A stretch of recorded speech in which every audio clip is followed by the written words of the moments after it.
আজকে আমি বানাবো চিকেন কষা। ভালো মতন চিকেনটাকে ধুয়ে নিয়ে নিলাম। এরপরে ফার্স্টে আমি 1 চা চামচের মতন টক দই নিয়ে নিলাম। মিক্সিতে করে রাখা পেস্টটা দিয়ে দিলাম।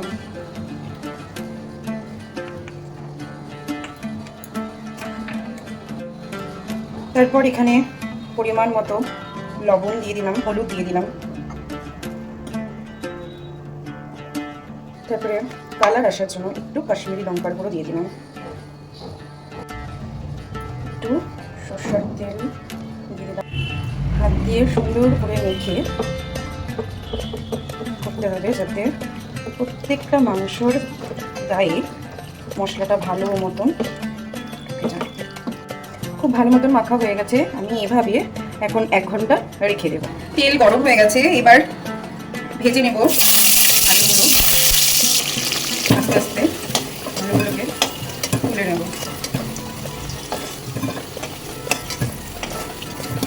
আমি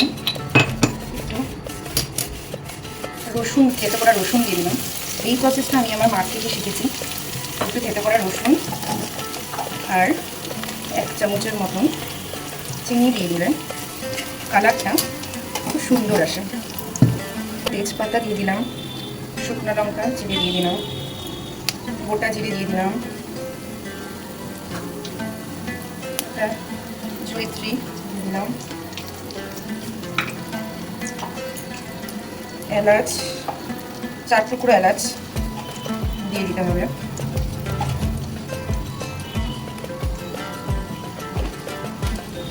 পেঁয়াজটাকে ভালো মতন ভেজে নিতে হবে। কেটে রাখা টমেটো দিয়ে দিলাম, জিরা গুঁড়ো দিয়ে দিলাম,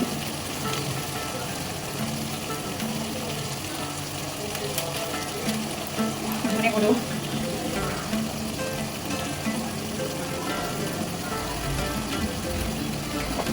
যেহেতু ম্যারিনেট করার সময় হলুদ দিয়েছি তাই এখানে অল্প পরিমাণে হলুদটা দিলাম।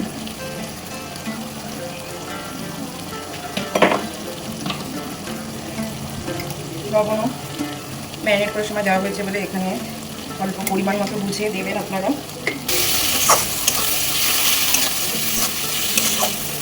ম্যারিনেট করে রাখা মাংসটাকে দিয়ে দিলাম।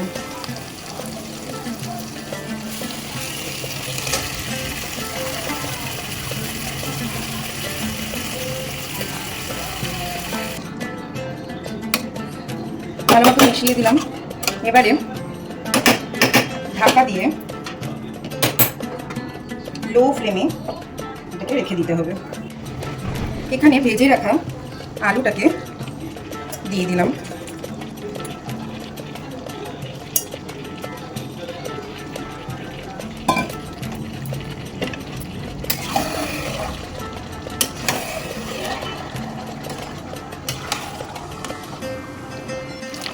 চিকেনটার মধ্যে একটু শাহি গরম মশলা দিয়ে দিলাম।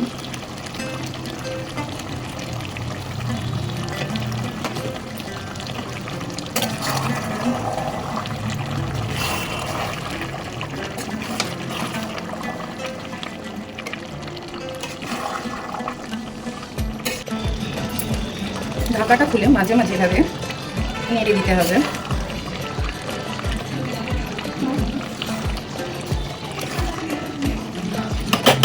দেখুন আস্তে আস্তে তেল ছাড়ছে।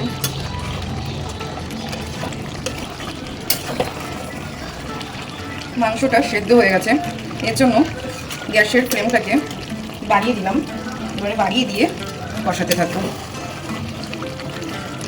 এখন খুব ভালো মতন তেল ছেড়ে গেছে, মাংসটাও কষে গেছে।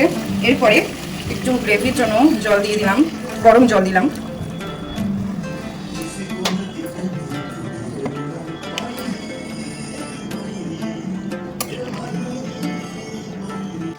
মাংসটা এখন ফুটছে হাই ফ্লেমে।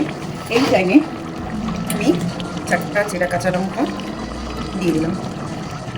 আপনাদের ঝাল অনুযায়ী আপনারা যেরকম ঝাল খেতে পছন্দ করেন সেভাবে আপনারা দেবেন। দেখুন আপনারা কতটা তেল বেরিয়েছে। আমি একটু গ্রেভি রাখবো, আপনারা যেমন যেটা ভালোবাসেন। গ্রেভি যদি না ভালোবাসেন তাহলে হচ্ছে আপনারা কম করে জলের ইউজটা করতে পারবেন, এটা নিজেদের উপরে। আমার মাংস রান্না প্রায় কমপ্লিট। আপনাদের যদি এই রেসিপিটা ভালো লেগে থাকে প্লিজ লাইক কমেন্ট শেয়ার করে দেবেন। টাটা।